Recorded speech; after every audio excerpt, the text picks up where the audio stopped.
뻔한 게 저는 없다고 생각합니다. 거의 사실상 당뇨 환자분들의 슈퍼푸드가 아닐까. 추가로 먹어서 얻을 이점이 있는 거는 채소가 유일하다고 생각합니다. 근데 그 중에서 유독 당뇨에 좀 도움이 되는 채소 3가지를 제가 한번 말한 적이 있는데 그게 깻잎, 시금치, 케일입니다. 저는 이런 음식보다 더 큰 효과를 낼 수 있는 거는 안녕하세요. 넘쳐나는 건강 정보 속에서 진짜와 가짜를 제대로 가려보는 시간, 제약바이오업계 이슈를 팩트로 풀어보는 토크쇼 팩트체크 진행을 맡은 MC 김상아입니다. 오늘의 주제는 바로 당뇨입니다. 당뇨는 참 익숙한 병이죠. 부모님이나 주변 어르신 중에 약 드시는 분들도 많고 또 건강검진에서 혈당이 조금 높다, 당뇨 전 단계다 이런 이야기 들어보신 분들도 많을 텐데요. 익숙한 만큼 오해도 많습니다. 그냥 음식만 조심하면 되는 건지, 밥을 줄이면 되는 건지, 현미나 고구마는 마음껏 먹어도 되는 건지, 또 정말 식단만 잘 바꾸면 먹던 약까지 줄일 수 있는 건지 헷갈리는 부분이 정말 많은데요. 특히 당뇨는 혈당 숫자 하나만의 문제가 아니라 오래 방치하면 혈관, 눈, 콩팥, 신경까지 영향을 줄 수 있는 질환이잖아요. 그래서 오늘은 당뇨를 둘러싼 음식과 생활습관, 그리고 최근 개발 중인 차세대 당뇨 치료 흐름까지 전문가분들과 함께 차근차근 짚어보겠습니다. 오늘도 든든한 전문가 3분 모셨습니다. 안녕하세요. 안녕하세요. 자기소개 부탁드릴게요. 네, 안녕하세요. 유튜브에서 닥터인여 채널 운영하고 있는 내과 전문의 김태균입니다. 안녕하세요. 응급의학과 전문의 시석주입니다. 여의도 성북에서 근무하고 있고요. 현재 제일 관심 가지고 활동하고 있는 건 운동습관 만들고 식습관 만들고 마음습관 만드는 활동하고 있습니다. 안녕하세요. 25년차 운동 전문가 이상대입니다. 저는 지금까지 1080명 정도를 지도를 했고요. 구독자 21만 명의 이상대 중년음트라고 하는 채널을 통해서 중년분들이 집에서 쉽게 건강관리를 하고 뱃살도 빼고 몸과 마음을 돌볼 수 있게 돕는 일을 하고 있습니다. 네, 오늘의 주제가 당뇨입니다. 먼저 이 당뇨가 정확하게 뭔지 간단하게 설명 좀 해주신다면요. 당뇨라는 건 인슐린에 문제가 생겨서 혈당이 높은 겁니다. 만성 고혈당 상태가 되는 건데 여기서 말하는 혈당은 이제 포도당을 얘기하는 거고요. 인슐린의 문제라는 건 이제 뭐가 분비가 안 되거나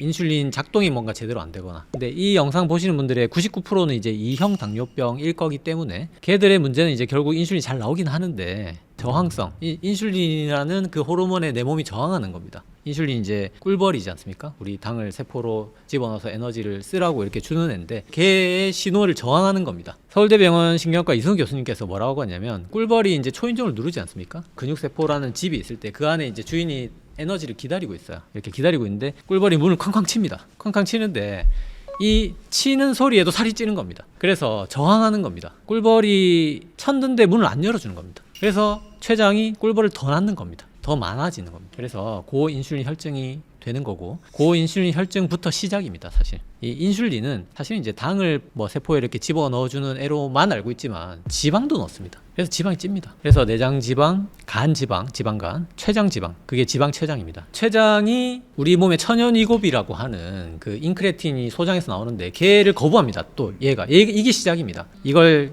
의학적인 용어로 포도당 자극 초기 인슐린 반응이라고 합니다. 그래서 사실 이제 당이 오르기 전에 내리지 않습니까? 근데 이게 먼저 망가집니다. 그러면 식후 혈당이 오릅니다. 처음에 인슐린 분비는 고장이 나지 않았거든요. 아직까지 꿀벌은 잘 낳거든요. 그래서 뒤에 인슐린이 엄청나게 나옵니다. 혈당 오르고 그래서 그 엄청나게 나온 인슐린 때문에 반발 저혈당이 옵니다. 이게 바로 당뇨 전 단계조차 아닌 혈당 스파이크 상태고 이게 뭐냐? 천연이고비가 소장에서 나온 인크레틴이 잘 나오는데 췌장이 저항성이 생긴 겁니다. 췌장이 살이 쪄서 이거 정말 췌장이 살이 찐 겁니다. 그래서 췌장 인크레틴 저항성부터 시작입니다. 그 뒤에는 여러분들 잘 아시는 그러니까 간에도 지방이 껴서 공복혈당이 올라가고 그 다음에 이제 결국 췌장이 고장나는. 그래서 최종적으로 췌장이 인슐린을 쫙 뿜다가 처음에 50이었는데 100이 됐다가 90으로 딱 꺾이는 순간 이 순간이 바로 당뇨입니다. 당뇨가 무엇인지 이렇게 잘 설명을 해주셨는데 이거 왜 생기는 걸까요? 당뇨가 왜 생기냐? 보통은 이제 전통적인 개념은 사실 많이 먹어서 결국 살이 왜 찌느냐라는 질문과 상당히 유사합니다. 이게 전통적인 개념은 이제 그냥 많이 먹어서라고 생각했습니다. 근데 조금 시간이 지나니까 아니다, 탄수화물 때문이다. 탄수화물 때문에 당뇨가 생긴다. 거기서 조금 더 지나니까 이제 아니다, 과당 때문이다. 근데 아니다, 포화지방도 당뇨를 만드네. 그래서 지금 연구는 뭐냐면 가장 최신 지견은 뭐냐면 결국은 탄수화물과 포화지방 때문인데 탄수화물 중에는 과당, 포화지방 중에서는 팔미트산이라고 있습니다. 조금 어려운데 16번 포화지방이라고 생각하시면 됩니다. 이거 두 개가 결국은 살도 찌게 만들고 인슐린 저항성도 만들고 췌장도 고장시키고 그런 역할을 제일 중점적으로 하는 굉장히 뭐랄까 맹독성 물질이라고 생각하시면 됩니다. 과당과 팔미트산이 어디 많이 들었냐? 바로 초가공식품입니다. 팔미트산이 사실 이제 제일 많이 들어있는 건 팜유입니다. 팜유. 야자유. 여기는 식물성임에도 불구하고 팔미트산 특히 포화지방 함률이 50% 넘습니다. 엄청난 포화지방 덩어리입니다. 그래서 대부분의 과자, 달달한 빵, 아이스크림, 라면 여기에 팜유가 엄청나게 들어갑니다. 그리고 콜라부터 해서 우리가 달다고 느끼는 무언가 사 먹는 음식들은 전부 과당이 들어있습니다. 설탕이 들어있는 게 아닙니다. 과당을 뽑아서 옥수수에서 과당을 뽑아서 HFCS라는 그 형태로 넣는 겁니다. 그렇죠. 그래서 요즘 왜 늘어났냐를 얘기를 할 것 같으면 특히 젊은 사람들에서 요즘 심하게는 이제 20대도 만약에 당뇨가 처음 진단이 되면 예전에는 20대 정도면은 1형 당뇨 늦게 진단된다 보다 했었던 시절이 있었는데 지금은 뭐 20대가 당뇨가 진단이 되면 2형 당뇨겠거니 하는 수준이 됐고 이제 10대도 안심을 못하는 상황이 됐어요. 10대 후반이어도 췌장이 망가져서 당뇨가 올 수 있는 그런 상황이 되어버렸고요. 그런 정도로 심각한 이유는 예전처럼 무슨 탄수화물, 지방, 단백질 뭘 먹었냐 해서 문제가 오는 게 아니고 초가공식품의 그 문제를 생각을 안 할 수가 없습니다. 초가공식품이 뭐냐면 우리 밀가루 같은 거 이제 갈아가지고 빻아가지고 거기다가 이제 원재료와 상관없는 그런 물질들, 뭐 방부제, 유화제, 색소 이런 것들을 넣는 건데 그런 공장의 음식들이 문제가 뭐냐면 똑같이 피자를 만들어도요, 똑같이 빵을 만들어도요, 대량으로 만들어서 먼 곳까지 보내가지고 많은 사람들이 먹게 하려고 하다 보니까 일단 보관성도 좋아져야 되지, 그 다음에 최대한 사람들이 중독성 있게 많이 먹게 만들어야 되지, 이런 것들을 충족하기 위해서 이제까지 우리 식탁에는 없었던, 우리 주방에는 없었던 물질들을 넣어서 만드는 게 초가공식품의 정의거든요. 그래서 초가공식품에 들어가는 그런 물질들 하나하나만 보면은 뭐 사람을 죽이거나 뭐 동물을 죽이거나 하는 물질이 아닌데 그런 것들을 합쳐가지고 우리가 많이 먹게 만들고 보존성 좋게 만들고 이런 목적으로 넣다 보니까 예를 들면 뭐 변성 전분이라든지 뭐 잔탄 검이라든지 뭐 이런 물질들 식탁에서는 아니면 주방에서는 쓰지 않는 물질들이잖아요. 이런 것들을 넣어서 만드는 그런 물질들. 그러니까 똑같이 피자여도 그냥 도우를 그냥 밀가루로 펴가지고 거기다가 토마토 소스 발라가지고 위에 이렇게 얹어가지고 그렇게 구운 피자냐, 아니면은 그거를 대형 공장에서 최대한 많은 사람들이 중독성 있게 먹고 안 상하게 만드는 그런 물질들을 넣어서 만든 거냐, 그 의도가 우리 사람의 당뇨를 만들고 그 다음에 이 대사질환을 만드는 가장 큰 원인이라는 걸 짚고 넘어가지 않을 수가 없어요.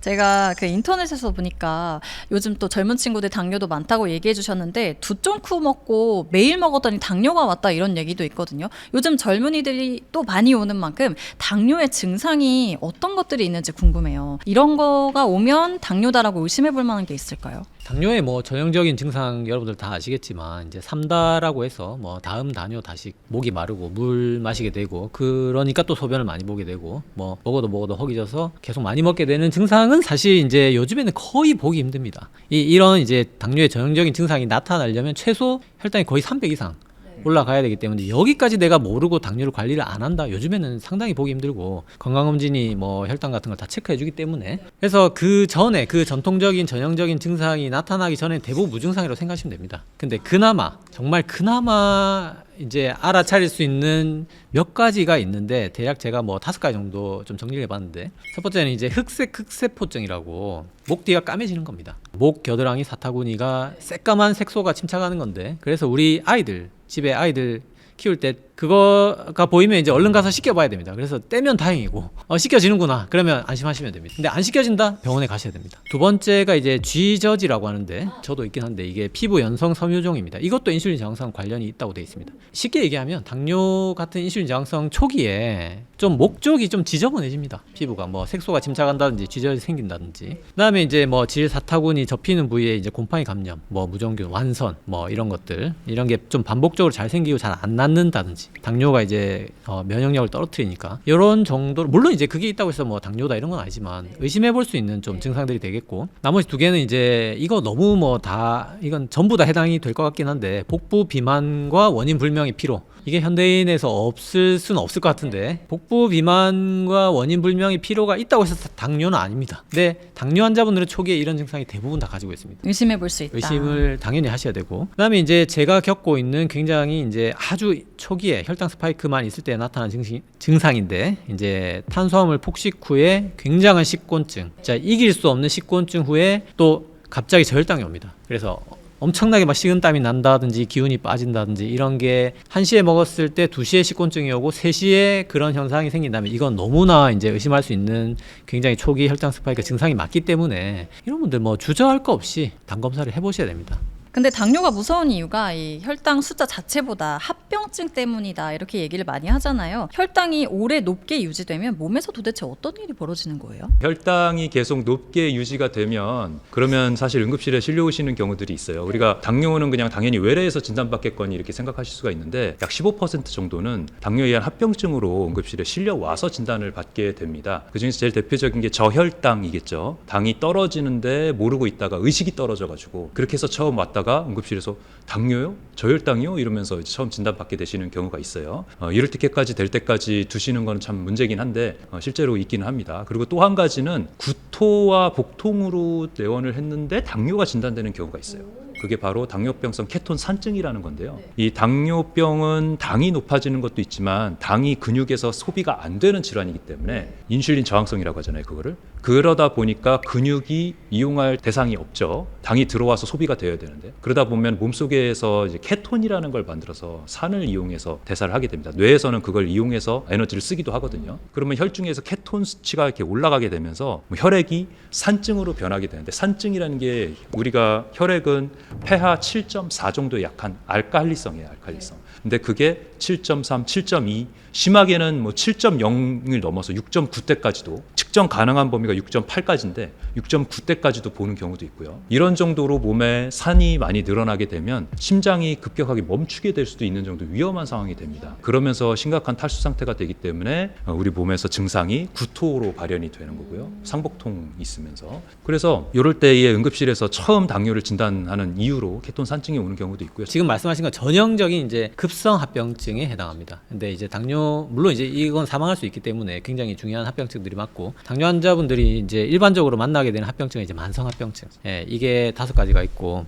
미세혈관 합병증 3개, 망막병증, 콩팥병증, 신경병증. 그러니까 눈이 멀고 투석하고 다리를 절단할 수 있는 그런 합병증이 생길 수가 있고 그다음에 대혈관 합병증 2개, 중풍신근경색 이렇게 올 수 있습니다. 이제 이 망막과 콩팥과 신경을 좋아합니다. 혈당이. 이 세포들은 인슐린 저항성 개념이 없습니다. 그래서 포도당이 쏟아지면 받아야 됩니다. 거부권이 없습니다. 이 세포들은. 그래서 그 독성을 그냥 감내할 수밖에 없는. 그래서 망막과 콩팥과 신경이 잘 상하는 겁니다. 네, 혈관 세포 4가지. 이렇게 4가지가 좀 잘 상하게 됐습니다. 그 다음에 요즘에 좀 간과하는 것들이 있는데 당뇨가 암을 일으킵니다. 발암성도 굉장히 높고 이게 이제 3가지가 간암, 췌장암, 자궁내암 여러 가지 있지만 이 3가지가 좀 주로 관여가 많이 되어 있다고 되어 있습니다. 그 다음에 요즘엔 또 치매와도 연관이 있다고 하니까 네, 뭐 총체적인 5가지 합병증만이 아니라 이런 만성 합병증들이 총체적으로 좀 생길 수가 있습니다. 네, 이제부터 저희 또 고정 코너 만나보겠습니다. 많이들 믿고 있는 이야기들 팩트로 한번 정리를 해볼 텐데요. 제가 질문을 드리고 하나 둘 셋 하면 OX 판넬을 들어주시면 됩니다. 고구마는 감자보다 혈당 관리에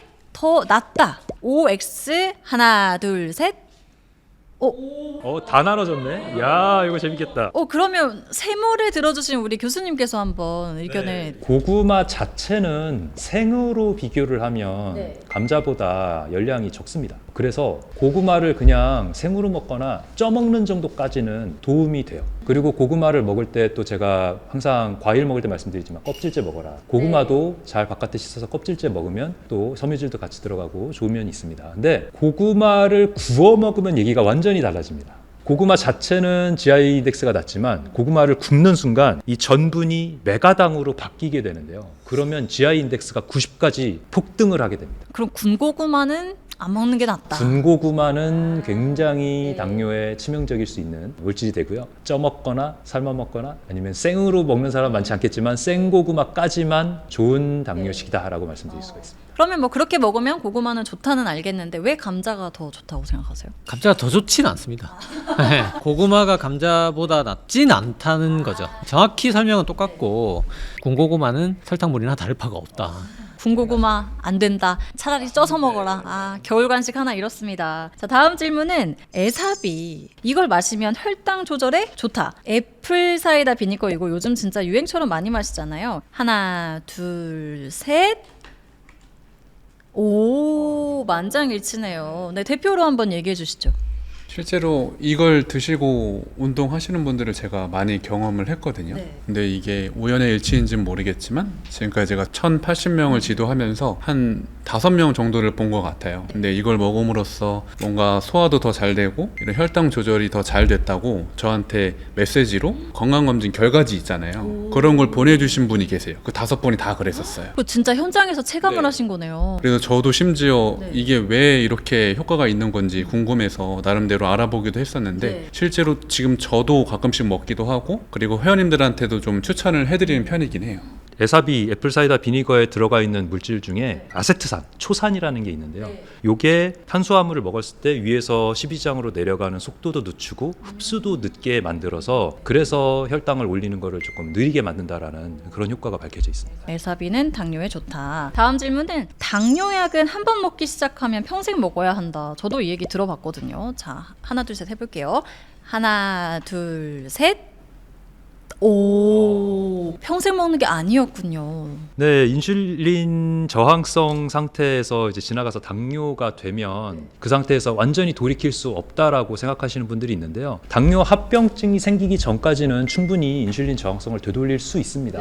그래서 먹는 습관 바꾸고 운동 습관 생기고 그 다음에 마음도 중요한데요. 스트레스를 가라앉히고 스트레스 있으면 또 많이 먹게 만들잖아요. 그렇기 때문에 잠 충분히 푹 자고 명상하는 거 배워가지고 많이 활용하고 그 다음에 누가 옆에서 소리를 질러도 그래 너는 짖어라 나는 편안하다 이런 마음을 가지는 마인드 컨트롤. 마인드 컨트롤 이렇게 3가지 습관을 잘 유지를 하면 먹는 것만 제대로 바뀌어도 당뇨를 완전히 치유할 수 있습니다. 그러니까 우리가 당을 줄이는 메트포민이라든지 마마릴이나 이런 약들을 쓰잖아요. 그런 것들은 사실 당을 억지로 이제 낮추는 약에 가깝기 때문에 근본적인 치료는 아니에요. 그래서 그런 것보다는 우리가 근본적인 치료를 할 수 있는 식사에서 당분을 어떻게 좀 줄이고 그다음 먹는 종류가 당을 피크를 이루지 않는 음식들을 먹고 일부러 그렇게 해서 거꾸로 먹으라고 한다든지 채소 중심 먹으라고 한다든지 이런 것들을 얘기를 하는 거죠. 그다음에 똑같은 밥을 먹어도 백미보다는 현미가 훨씬 더 흡수도 느리고 하기 때문에 현미밥으로 먹으라는 강조를 드리는 거고요. 그러면서 운동 빼놓을 수 없죠. 충분한 양의 운동을 해서 혈당 피크가 만들어지지 않는 그런 상황을 만들면 우리가 당뇨를 직접적으로 치료할 수 있습니다. 당뇨는 극복될 수 있다. 지금 먹는 것도 굉장히 중요하다고 얘기를 해주셨는데 왜 한식은 건강하다라는 이미지가 강하잖아요. 제 지인 중에도 암에 걸렸는데 한식 위주로 잘 먹으면 된다 이렇게 병원에서 얘기를 했다고 하더라고요. 근데 이 한식 중에서 의외로 혈당 관리에 이건 좀 위험하다 하는 음식이 있을까요? 조심해야 할 음식? 네, 보통 저희 회원님들이 하나 놓치는 것 중에 하나는 이제 김밥이에요. 김밥. 네, 김밥을 생각보다 한식이니까 건강해 이거를 건강하게 때울 거야 라고 하시는 분들이 많은데 아무래도 그 안에는 단백질 양이 현저하게 적고요. 이 흰쌀밥이라고 하는 혈당을 올리는 높은 수치의 영양 성분이기 때문에 생각보다 살이 정말 많이 찝니다. 그리고 혈당도 불안정하게 만듭니다. 그리고 요즘 키토김밥 나오는데 그런 건 괜찮나요? 그건 실제로 아주 좋다고 저는 생각합니다. 저도 가끔 먹고 있는데 확실히 심리적으로도 더 안정적인 기분이 들기도 하고요. 추천하고 있습니다. 밥이 안 들어가는 키토김밥도 좋은데 안에 들어가는 야채나 이런 당근 같은 거, 우엉 같은 것도 다 조리거나 이렇게 맛을 넣거든요. 그리고 김밥에 있는 밥도 양념을 합니다. 그냥 생밥을 쓰는 게 아니에요. 그냥 생밥 쓰면 사람들이 많이 안 먹기 때문에 그것도 다 양념을 하거든요. 그런 거 생각하면 김밥은 당뇨에 좋은 음식이 아니고요. 그거 말고도 한식 중에서 우리 뚝배기 불고기 엄청 달잖아요. 예. 그냥 고기를 먹는 게 아니라 그냥 고기만 먹으면 괜찮은데 양념하는 고기지 않습니까? 똑같은 이유로 양념 갈비 이런 것들 뭐 갈비찜이라든지 제육볶음이라든지 이런 것들도 다 양념하는 고기이기 때문에 당에 악영향을 줄 수밖에 없어서 한식이지만 조심을 해야 되고요. 그다음에 쌈밥을 제가 강조를 하는데 왜냐하면 밥을 먹을 거면 쌈이랑 같이 먹어라 해서 쌈밥을 강조하는데 쌈밥집에 가가지고 또 같이 주는 제육볶음도 있지만 달콤한 이 쌈장이 문제가 됩니다. 쌈장을 못 포기하시는 분들이 많더라고요. 그래서 쌈장을 막 한 숟갈씩 이렇게 넣어서 먹다 보면 그건 엄청난 당을 올리기 때문에 쌈을 먹을 때 깔끔하게 쌈 야채에다가 뭐 하나 얹었으면 그것도 이제 뭐 양념된 거 말고 그냥 하나 얹었으면 거기다가 뭐 마늘이나 이런 걸로다가 맛을 내는 거는 괜찮아도 쌈장을 듬뿍 얹는 거는 좀 조심하셔야 돼요. 우리가 당뇨 얘기를 하다 보면 설탕 이런 거를 많이 떠올리잖아요. 근데 실제로는 달지는 않은데 혈당을 많이 올리는 음식들도 있나요? 저는 이게 정말 너무 좋은 질문이라고 생각합니다. 저는 한 번도 이런 생각을 해본 적이 없거든요. 왜냐하면 혈당을 올리는 폭발적으로 올리는 음식들은 대부분 달지 않습니다. 대부분 달지 않죠. 단 음식만 떠오르는데 흰밥, 흰빵, 밀가루, 국수, 오트밀 시리얼, 감자, 떡, 묵 단맛이 아닌데 올리는 것들. 이 질문이 그래서 저는 너무 재밌다라고 생각했고, 참고로 그 마라탕에 들어가는 납작면 당지수가 90 얼마입니다. 오, 납작면이. 그래서 마라탕에 납작면을 먹는다, 설탕물을 들이키는 거하고 똑같은 겁니다. 설탕물도 아마 당지수가 80인가로 알고 있거든요. 더 높죠. 그러니까 포도당을 마시는 거랑 똑같은 거죠. 저 같은 경우에 이제 개인적으로 제가 연소혈당 측정기를 거의 매일 차고 다니는데, 제 개인적으로 가장 혈당이 많이 튀었고 저혈당이 심했던 음식 3대 음식이 카레 라이스, 잔치국수, 부대찌개입니다. 이 중에 단 게 하나도 없죠. 왜냐, 이 세 개는 공통점이 있습니다. 전부 다 굉장히 빨리 먹습니다. 씹는 과정이 없습니다. 잔치국수 같은 거 거의 뭐 마시지 않습니까? 이게 그냥 저는 거의 이게 입에서 소장까지 5분도 안 걸리는 것 같아요. 그냥 쭉 빨려 들어가는 것 같아요. 실제로 연소혈당 측정기 보면 거의 5분 만에 올라갑니다. 200까지 올라갑니다. 그리고 짜장면 한 수저에 먹었어 이런 거 자랑하잖아요. 이거 엄청 안 좋은 거예요, 생각해 보면. 부대찌개 뭐 면이나 라면살이나 이제 밥이나 이런 것들이 엄청나게 또 생각보다 올리기 때문에, 이제 소위 말해서 이제 단당류가 아닌 다당류죠. 정리하면 이제 달지 않은 것들인데, 사실상 이제 정제탄수화물이거든요. 밥빵면떡 요 네 가지. 묵도 도토리묵 같은 거 쓰기 때문에 안 오를 것 같지만, 이것도 많이 먹으면 혈당 엄청나게 오릅니다. 당지수 높은 음식입니다. 자, 그럼 이제 우리가 자주 먹는 음식들을 가지고 당뇨 관리 관점에서 S, A, B, C 등급으로 티어를 나눠 보겠습니다. S는 적극 추천, A는 꽤 도움된다, B는 상황에 따라 다르다, C는 혈당 관리엔 비추천이다입니다. 자, 티어 후보 만나볼게요. 처음으로 만나볼 게 죽이네요. 죽. 네, 이거 예상이 되는데, 자, 그러면 만장일치로 C 등급인가요? 네, C입니다. C. 진짜 흰밥 뭐 면보다 더 나쁜 게, 죽은 액체로 해가지고 씹지 않고 그냥 바로 내려가는 거잖아요. 뭐 아까 국수 얘기하셨는데 국수랑 비슷한 수준이죠. 후루룩 하면서 들어가는 거니까. 얘는 뭐 별 설명이 필요 없을 것 같습니다. 다음은 두부입니다. 두부는 티어를 어떻게 해주시겠어요? 저는 S로. S. 오, S. S 만드셨어요. S. 콩인데 사실 이제 거기서 탄수화물과 지방을 좀 뺀 거거든요. 그러니까 정말 콩단백에 가까운, 그러니까 우유로 치면 그릭 요거트에 가까운, 빼가지고 단백질 더 올렸기 때문에 거의 당지수가 굉장히 낮고, 뭐 여러 가지 좀 항영양소 이런 것도 적고, 뭐 두부만한 게 저는 없다고 생각합니다. 거의 사실상 당뇨 환자분들의 슈퍼푸드가 아닐까. 두부 그냥 생두부 두면 거기다가 또 뭐 안 쳐먹으면 아쉬워하시잖아요. 그래서 간장, 양념 간장을 쳐먹는데 여기까지 갔다. 근데 개인적으로 간장 정말 살짝 정도. 진짜 조금. 진짜 조금. 왜냐면 간장도 콩으로 만들었거든요. 걔도. 그러네요, 간장. 그냥 같은 친구들 아니니까. 근데 너무 심심하면 아주 살짝은 괜찮다. 두부는 S 받았습니다. 다음은 생선이네요. 생선은 어떤 등급 주시겠어요? 생선도 했어요. 네, 생선도 좋아요. 오, 이것도 만장일치로 S. 생선 왜 추천하시나요? 일단 생선은 단백질이 되게 풍부하고요. 또 약간 짭짤한 맛도 있어서 은근히 나쁜 음식을 충분히 먹는 그런 욕구도 좀 충족이 되기도 하거든요. 네. 그리고 생각보다 요즘에는 앱에서 간단하게 또 하나씩 포장되어서 나오는 맞아요. 것들이 있어서 네. 가격 대비 단백질도 챙기면서 약간 좀 입맛도 돋굴 수 있는 짭짤하고 하니까, 그래서 도움이 저는 된다고 생각해서 네. S로 줬습니다. 생선은 만장일치 S 받았고요. 얘도 위험합니다. 누룽지. 하나, 둘, 셋. 역시. 한국인이 이제 누룽지를 밥 먹고 나서 먹기 위해서는 농사를 하고 와야 됩니다. 조선시대 초강호식품이라고 할 수 있고, 제가 연소혈당 측정기 차고 처음으로 놀랬던 게 죽이었고, 진짜 깜짝 놀랐습니다. 그 다음이 누룽지였습니다. 똑같더라고요. 누룽지 보내겠습니다. 얘도 C예요. 자, 다음은 우유네요. 우유. 어떤 등급 주실지 궁금합니다. 어떻게 뭐 저지방 우유, 뭐 흰 우유, 가당 저기 초코 우유. 얘는 그냥 일반 흰 우유 하겠습니다. 저도 B입니다. 세 분이 다 전부 B. 왜일까요? 우유는 그 당지수가 굉장히 낮습니다. 천연당이라고는 유당이 들어있긴 하지만 상당히 당 측면에서, 그러니까 마시자마자 혈당 측면에서는 좋은 음식이 맞아요. 근데 얘가 함정이 뭐냐면 인슐린을 굉장히 많이 뿜습니다. 당이 안 올랐는데도 엄청나게 자극합니다. 당뇨에 그렇게 좋지는 않을 수 있다, 우유가. 네, 이렇게 결론을 내보고요. 다음은 비타민 음료입니다. 비타 500 같은. 네. 자, 이거는 뭘로 가볼까요? 근데 비타민 마시면 그래도 피로 회복에도 좋고 그렇지 그렇죠. 않나요? 뭐 비타민 C가 들어가니까, 다른 탄산음료를 마실 거랑 비교를 한다면 그나마 비타 500이 그나마 나을 건데, 문제는 그 안에는 또 엄청난 당이 들어 있어서 비타민 C의 효과보다 더 안 좋은 당의 성분을 우리가 마셔야 되는 거기 때문에 다 알잖아요. 먹어보면 알죠. 자, 다음은 얘도 예상이 됩니다. 빠르게 넘어가시죠. 믹스커피. 믹스가 붙어 있어서 문제였겠죠? 만약에 그렇게 똑같은 포장된 거라도 커피를 드실 거면은 카누, 아메리카노용 이런 거라면 또 괜찮거든요. 근데 그렇지 않고 일반 믹스 커피다. 이때 뒤에 설탕 이렇게 있고 뭐 잡아서 빼라 그러는데 뭐 그렇게 빼는 사람 별로 없고 다 넣겠죠. 그러고서 또 그 비닐봉지로 이렇게 또 저으시잖아요. 네, 저을 수가 없고요. 자, 마지막 음식 만나보겠습니다. 견과류. 견과류는 당뇨에 어떨지 궁금하네요. 저는 견과류 A 주고 싶어요. A, 저도 S. A 맞습니다. A. 저는 S.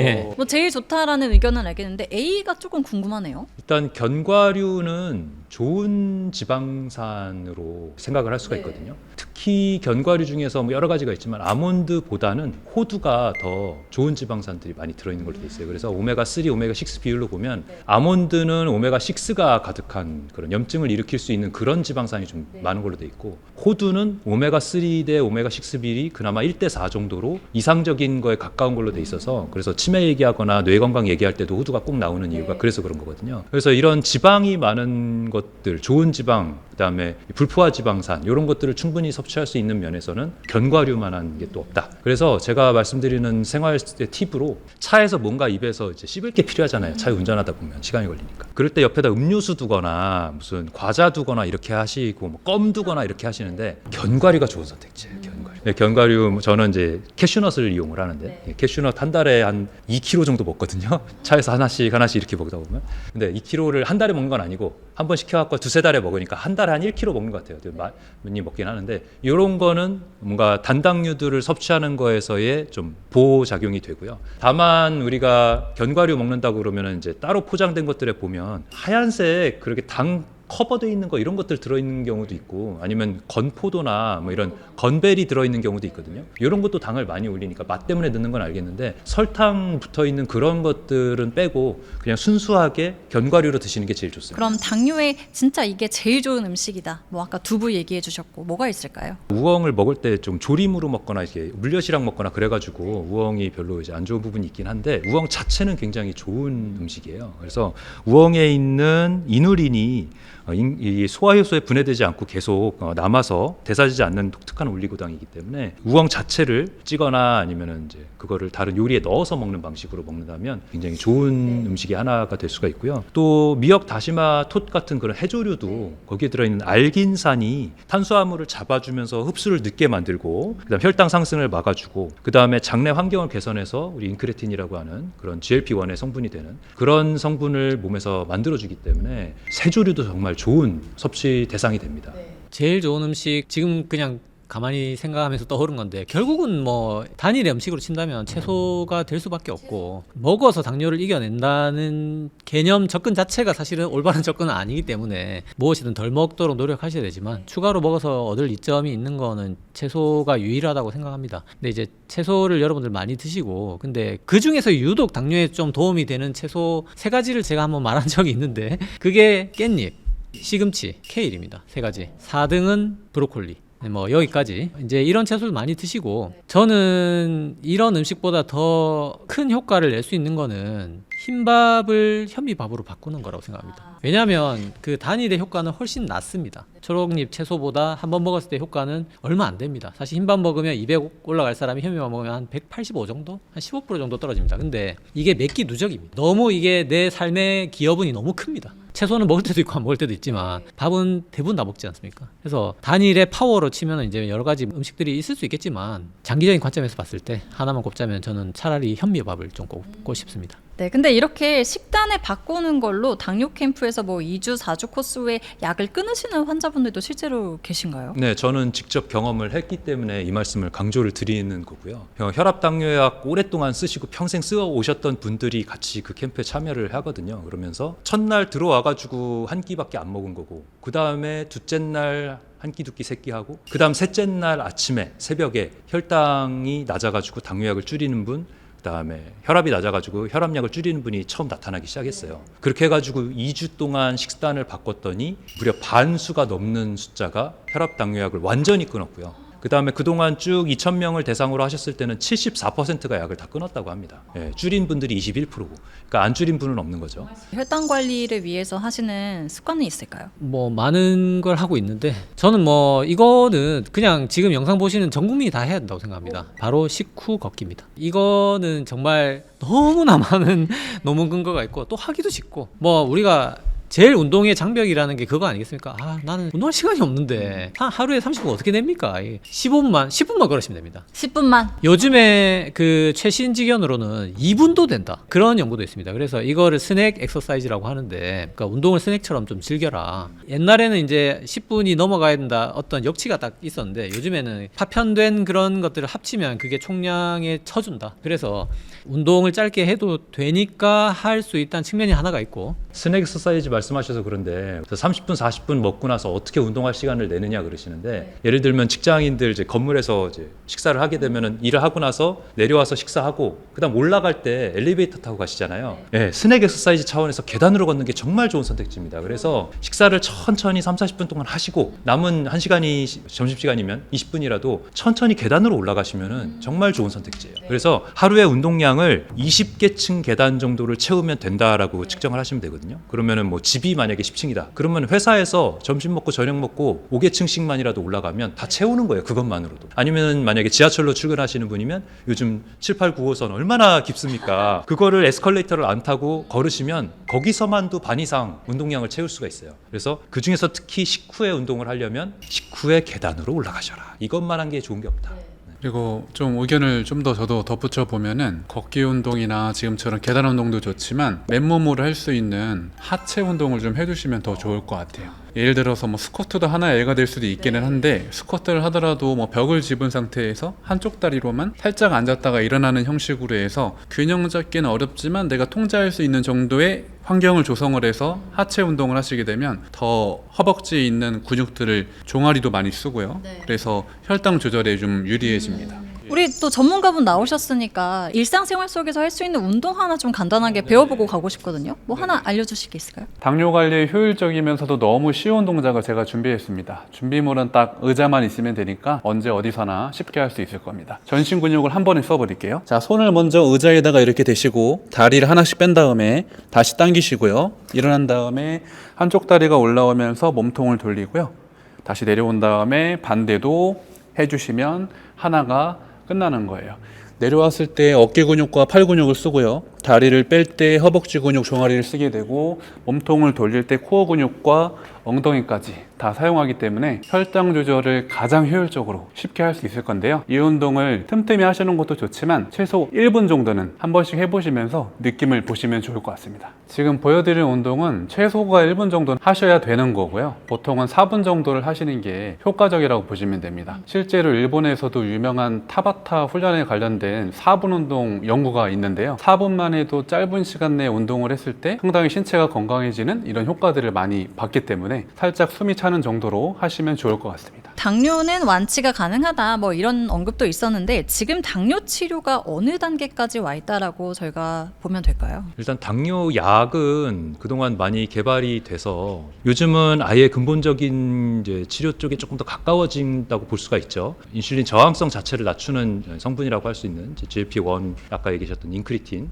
이런 것들에 우리 몸에서 24시간 동안 그 인크리틴이 계속 남아 있을 수 있도록 하는 그런 성분들이 나와서 지금 주사 치료제로 사용을 하고 있는 거고, 그게 이제 위고비가 되겠고, 이제 마운자로는 거기에다가 이제 덜 먹게 만드는, 그리고 몸에서 포만감을 더 일으키게 하는 그런 물질들이 들어간 그런 주사제들도 비만 치료약으로도 나와 있지만 사실 당뇨 치료제로도 쓰고 있는 거거든요. 하지만 사실 근본적인 치료가 점점 더 멀어진다는 면에서는 좀 걱정되는 부분이 있어서, 꼭 이런 주사제나 약을 쓰는 분들도 계속 그 악순환으로 빠지는, 그런 나빠지는 과정으로 가기 전에 식습관과 운동 습관을 개선하는 것을 같이 해야 된다. 또 최근에는 이 주 1회 인슐린 이야기도 나오더라고요. 뭐 매일 맞던 인슐린을 일주일에 한 번 맞는 시대가 왔다, 이렇게 볼 수도 있을까요? 그게 이제 노보에서 나온 거죠. 요즘에 그 비만 주사 만드는 노보나 릴리가 다 이거에 대한 그 위고비 마운자로의 기술이라는 게 뭐냐면 결국 시간을 길게 한 겁니다. 방광기를 길게 하는 게 기술이고 뭐 이제 지방산 꼬리를 붙여가지고 만드는 기술인데 그걸 인슐린에 적용한 거죠. 그래서 이제 하루에 처음에는 이제 식후 한번 맞다가 나중에는 이제 하루에 한번 맞고 이제 일주일에 한번 맞는 것까지 기술이 이렇게 나오고 있고 그나마 찌른 횟수가 적어지니까 인슐린에 대한 소위 말해서 우리 순응도라고 하는 환자분들 편의도 좋아지고 좀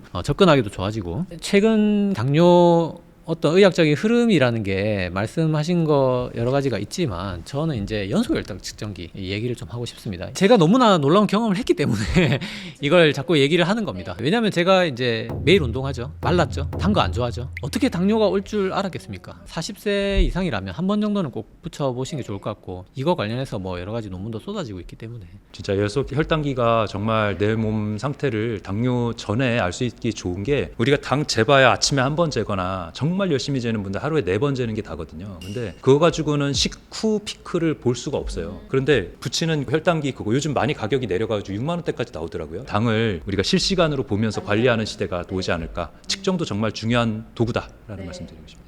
오늘 이렇게 이야기 들어보니까 당뇨는 단순히 단 음식을 많이 먹어서 생기는 병이 아니라 혈당, 인슐린, 췌장 기능, 체중, 운동, 수면, 스트레스까지 모두 연결된 질환이라는 생각이 듭니다. 특히 이 음식 하나로 당뇨약을 끊었다라는 말은 굉장히 매력적으로는 들리지만 중요한 건 약을 마음대로 끊는 게 아니라 내 몸의 상태를 정확히 알고 전문가와 함께 안전하게 관리하는 것이란 점도 꼭 기억해야 될 것 같습니다. 음식은 분명히 중요합니다. 하지만 어떤 음식이든 사람마다 혈당 반응이 다를 수 있고 먹는 양과 순서, 시간, 운동 습관까지 함께 봐야 한다는 점이 오늘의 핵심이었습니다. 오늘 영상이 도움이 되셨다면 좋아요와 구독 부탁드리고요. 여러분이 당뇨를 관리하면서 실제로 도움을 받았던 식습관이 있다면 댓글로 공유해주세요. 그럼 다음에도 더 정확하고 유익한 정보로 찾아뵙겠습니다. 여러분 건강하세요.